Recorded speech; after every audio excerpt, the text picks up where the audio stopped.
Yeni ilin əsas atributları Şaxta Baba və Qar qızı olmasına baxmayaraq, uşaqlar pirotexniki vasitələri onlardan daha çox sevirlər. Ola bilsin ki, bu fikirlərimiz Şaxta Babaların xoşuna gəlməyəcək. Lakin bu, indiki məqamda danılmaz bir reallığa çevrilib. Uşaqların el arasında partladan adlandırdıqları pirotexniki vasitələrin ölkəyə gətirilməsi artıq çoxdandır ki, qadağan olunub. Ancaq təəssüf ki, onu ölkəyə gətirən də var, alan da. Çünki buna səbəb uşaqların əylənmə istəyidir. Görünən budur ki, saxta Şaxta Baba və Qar qızları müasir dövrün çox bilmiş uşaqlarına o qədər də çəkici gəlmir. Mən partlatan almışam və partlatıram.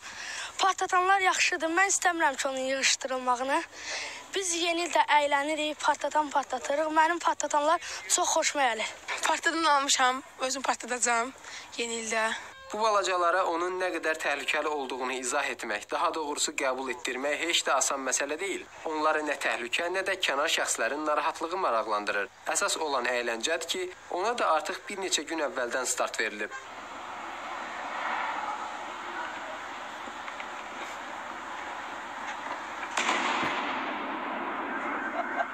Sorğu zamanı pirotexniki vasitələrin təhlükəli olduğunu düşünən azyaşlılara da rast gəldik. Almamışam, almayacam da. Çox təhlükəlidir. Uşaqlara əllərində partlayır, əlləri yanır. Uşağın birinin əlində partlayıb əlini yandırmışdı. Pirotexniki vasitələrin qiymətlərinə gəlincə, ölçülərinə görə partladanların qiymətləri də müxtəlifdir. Onu da qeyd edək ki, hər il olduğu kimi bu ildə Daxili İşlər Nazirliyi insanlara xəbərdarlıq edir. Belə ki, insanların sağlamlığına zərər yetirən, ictimai asayişin pozulmasına səbəb olan və əhalinin istirahətinə mane olan belə maddələrin satışı, eləcə də istifadəsi qadağandır. Bundan başqa Dövlət Gömrük Komitəsi də pirotexniki vasitələrə qarşı mübarizəni gücləndirib. Belə ki, gömrük nəzarətindən gizlədilən ümumilikdə 59.216 ədəd, Binə və Sədərək ticarət mərkəzlərində isə 53.200 ədəd pirotexniki vasitə aşkar edilərək götürülüb. Deməli, bu qədər malın gömrükdən necə sızması sualı həmişə aktualdır.